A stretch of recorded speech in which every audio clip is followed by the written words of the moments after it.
नमस्कार। Supreme court ने मोदी सरकार से बिल्कुल साफ कह दिया है कि ईडी के डायरेक्टर का एक्सटेंशन गैर संवैधानिक है।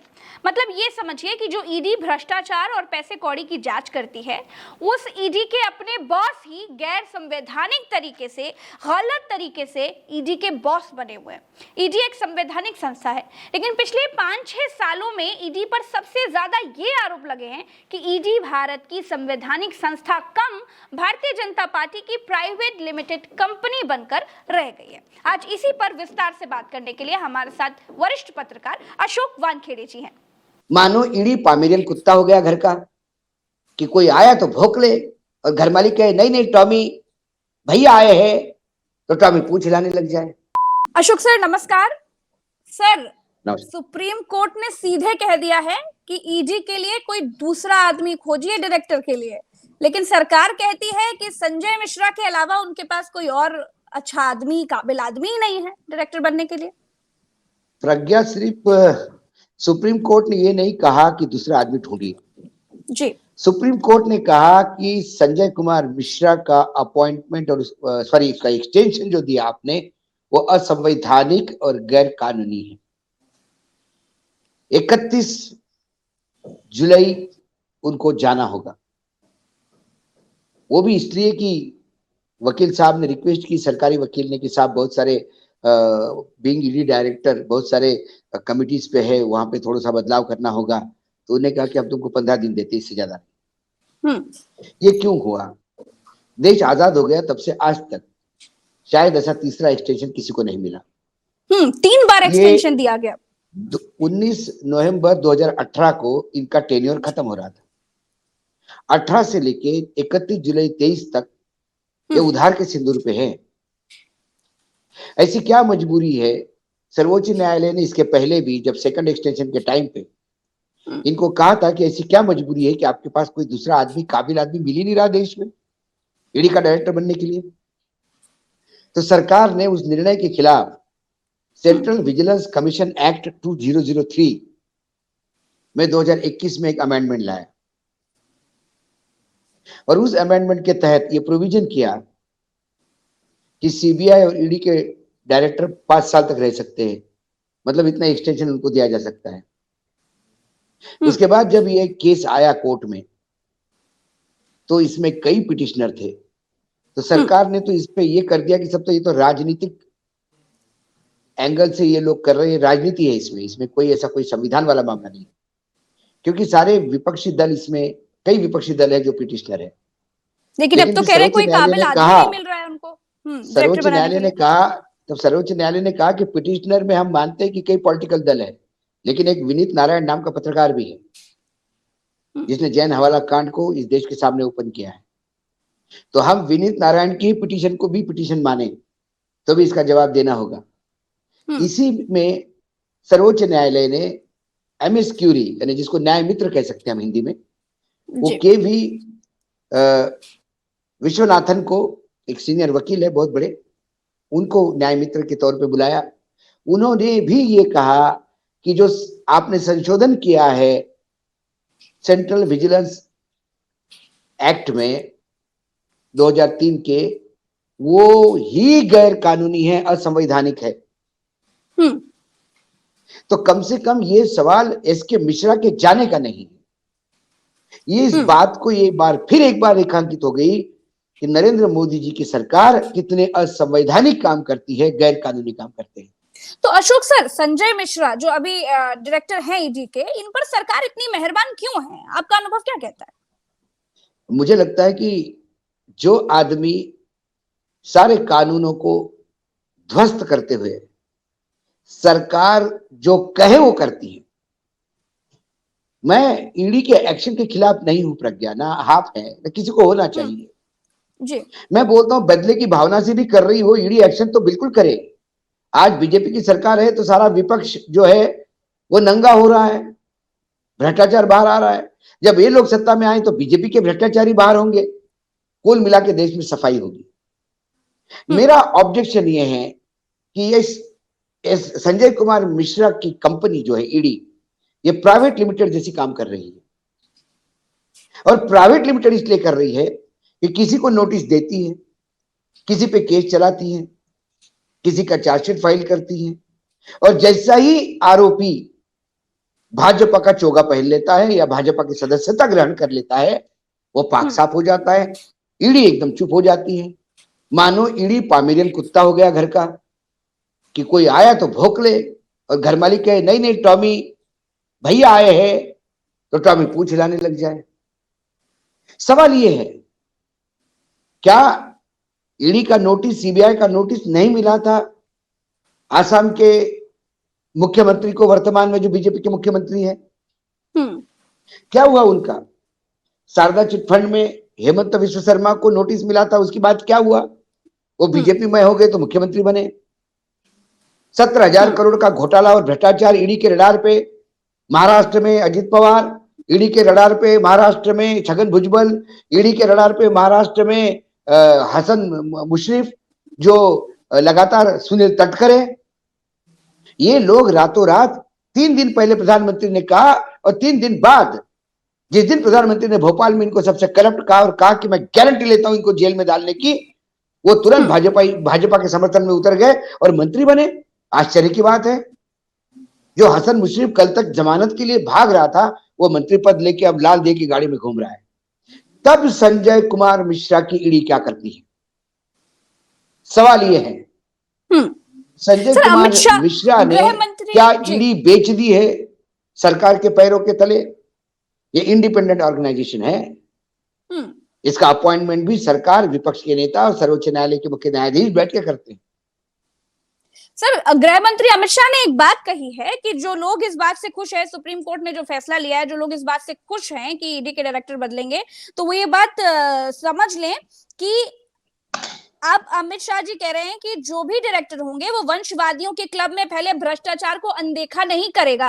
तो ये वंशवादी कौन है? क्या ये ईडी सिर्फ वंशवादियों के लिए काम करने के लिए बैठी है क्या? नहीं नहीं, हमारा दूसरा सवाल है गृह मंत्री जी को, अमित शाह जी को। ईडी का यदि कोई भी डायरेक्टर हो, भ्रष्टाचार की लड़ाई बरकरार रहेगी, बिल्कुल रहनी चाहिए। जब कोई भी हो आपको फर्क नहीं पड़ता, तो फिर एसके मिश्रा के लिए 3-3 एक्सटेंशन क्यों? कानून में अमेंडमेंट क्यों? सर, वंशवादी असंवैधानिक काम क्यों? किसकी बात कर रहे हैं? गैर कानूनी काम क्यों? ऐसा क्या इसके मिश्रा जी को, जो 1984 बैच के IRS ऑफिसर है, ऐसा क्या सोना लगा है भाई? क्या घोषणा हो गई थी आकाशवाणी कि मिश्रा जी पैदा हो गए, अभी ईडी के डायरेक्टर ही बन के आखिर तक यहीं बने रहेंगे? सर, किन वंशवादियों पर फोकस कर रहे हैं अमित शाह जी? अमित शाह जी वंशवादियों पे शायद वो रामविलास पासवान के परिवार पे बोल रहे होंगे, शायद वो चौटाला के परिवार पे बोल रहे होंगे, अजित पवार और उन लोगों के साथ बोल रहे होंगे, तो सर अकाली दल के परिवारवाद पे बोल रहे होंगे। करने के लिए है क्या? मैंने वही तो कहा, सरकार के इशारों पर यस बॉस करती है और कोई जिम्मेदारी तो नहीं है क्या? परिवारवाद भ्रष्टाचार तो सत्ता के लोग भी कर सकते हैं, विपक्ष के लोग भी कर सकते हैं। भ्रष्टाचार तो सभी करते हैं जी, जो सत्ता में है वो भ्रष्टाचार करते हैं, मैं आरोप लगाता हूं।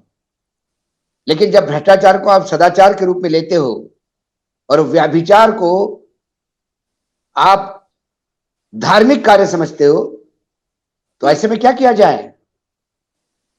जिस कैबिनेट में 33% दागी लोग मंत्री बने,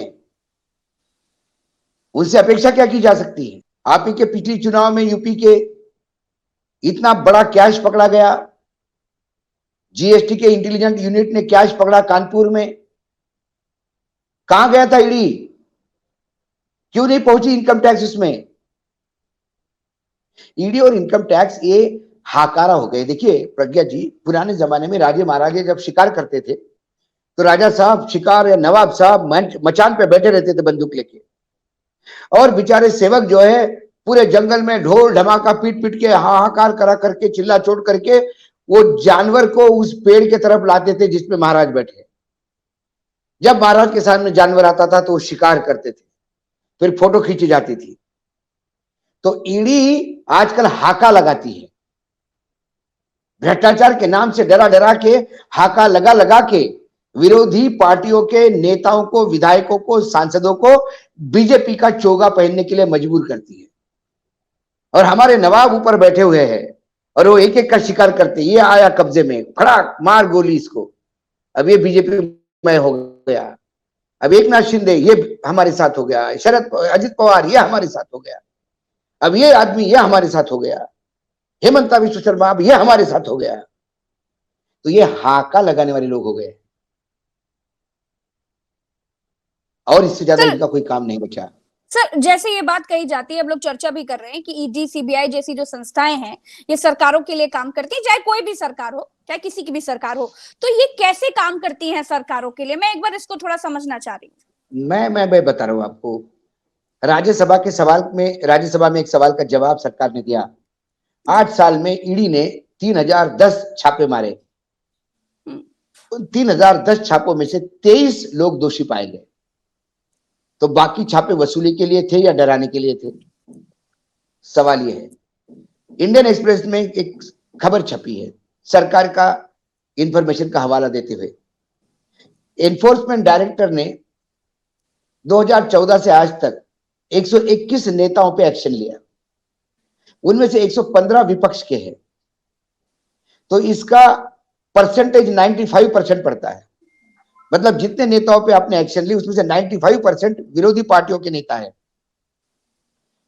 इसके विपरीत यदि यूपीए सरकार में जाए 2004 से 14 तक कुल 26 नेताओं के खिलाफ ईडी ने एक्शन ली, उसमें से 14 विपक्षी थे।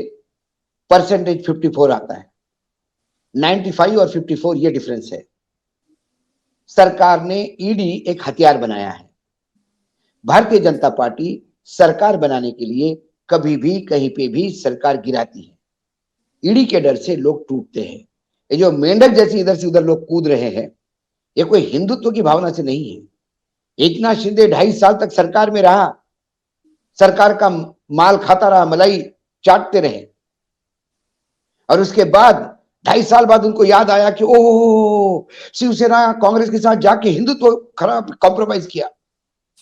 जिस आदमी को हिंदुत्व कॉम्प्रोमाइज हुआ ये कहने समझने के लिए 2.5 साल लगते हैं, ऐसे कमजोर दिमाग वाले आदमी को, मंद बुद्धि के आदमी को यदि आप सरकार में मुख्यमंत्री पद देते तो आप क्या समझेंगे? मैं उनको मंद बुद्धि इसलिए नहीं कह रहा हूं कि उनका कोई फिजिकल सर्टिफिकेट है मेरे पास। 2.5 साल सत्ता में रहे, शिवसेना, एनसीपी और कांग्रेस के मंत्री पद भोगते रहे, बीजेपी के खिलाफ आग उगलते रहे, तब उन्हें यह पता ही नहीं था कि हिंदुत्व कॉम्प्रोमाइज हो गया है। 2.5 साल बाद ईडी की नोटिस क्या गई उनके स्टाफ को, उन्हें याद आया कि हिंदुत्व कॉम्प्रोमाइज हो गया, बड़ा साहब के विचार कॉम्प्रोमाइज हो गए। उस परिप्रेक्ष्य में मैं कह रहा हूं कि 2.5 साल यदि आपको यह समझने में लगता है हिंदुत्व है, तो महाराष्ट्र की जनता की समस्या समझने में कितने साल लगेंगे? ऐसे लोग मुख्यमंत्री पद पे महाराष्ट्र का भला कर पाएंगे कि नहीं कर पाएंगे? सवाल ये है। सर सरकारों मैंने को उनकी ईडी और समझने सीबीआई की के कैपेसिटी को लेके मंदबुद्धि कहा है जी। सर सरकारों को ईडी और सीबीआई के जो डायरेक्टर्स होते हैं वो सिर्फ यस बॉस कहने वाले क्यों चाहिए होते हैं? आपको यस बॉस, अरे 2014 से लेके तो यहाँ सब कुछ यस बॉस चाहिए। पार्टी के अध्यक्ष यस बॉस चाहिए, कैबिनेट में यस बॉस चाहिए, ब्यूरोक्रेसी में यस बॉस चाहिए, न्यायपालिका में भी यस बॉस चाहिए। कुछ लोग सर चंद्रचूड़ निकल जाते हैं। इतना यस बॉस कुछ लोग, कोई आदमी काबिल मिल ही नहीं पा रहा है ईडी के डायरेक्टर बनने के लिए। मैंने क्या कहा आपको, जब आपको यस बॉस ही ढूंढना है तो काबिल कहां से होंगे? काबिल ढूंढो तो सैकड़ों मिल जाते हैं।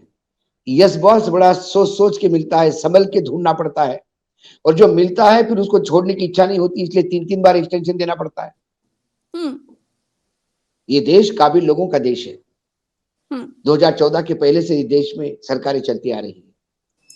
2014 के पहले भी न्यायपालिका में बड़े धाकड़ लोग हुए हैं, ईडी में, इनकम टैक्स, सीबीआई में धाकड़ लोग हुए हैं, सेशन जैसे इलेक्शन कमिश्नर हुए हैं। तब बीजेपी नहीं थी, लोग हुए हैं, लोग ईमानदार है। लेकिन ईमानदार लोगों को मिलता क्या है? जबरिया रिटायर्ड किया जाते हैं, या फिर ट्रांसफर पे ट्रांसफर। खेमका बन जाता है उनका, अशोक खेमका।